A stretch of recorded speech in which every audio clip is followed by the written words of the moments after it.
سووتی باوکە تاقانە نابێ بچێتە شەڕەوە بەڵام ئەو ڕۆژ شەهید بوو سێ قوڵشکێ بوو سێک دیژیە بوو بەجێ هێشتە تازە ناگەڕێتەوە بۆ لامان چی بکەمی تر باوکە یاد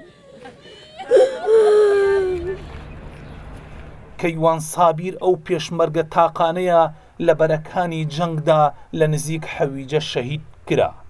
ئەمڕۆ کە سوکارەکەی بە بێدەنگی و بە دەروونێکی پڕ لە خەمەوە فرمێسکەکانیان دەڕژن بۆ کوڕە تاقانەکەیان.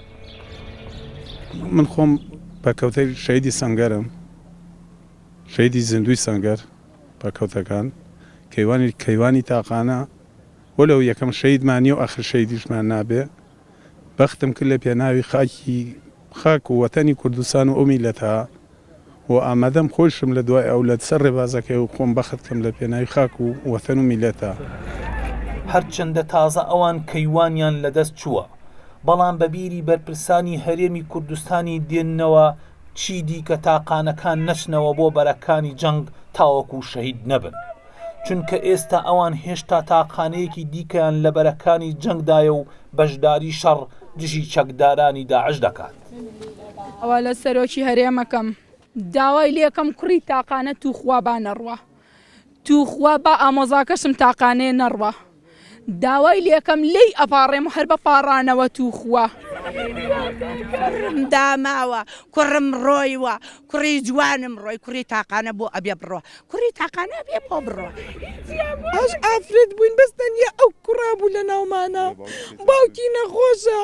باوکی چەند جار هاوار و ڕجای کرد.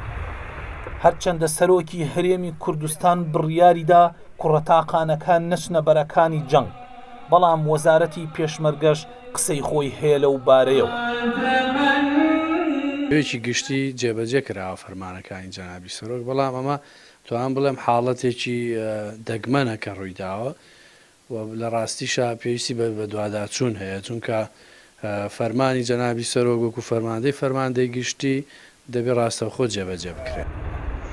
کەیوان سابیر کوڕی سابیر بێسەریە کە فەرماندەیەکی خانە نشینی پێشمەرگەیە و بەهۆی کاری پێشمەرگایەتیەوە کەم ئەندام بووە و بە شەهیدی سەنگەر نێو دەبرێت. شەهید کەیوانیش خاوەنی سێ خوشک و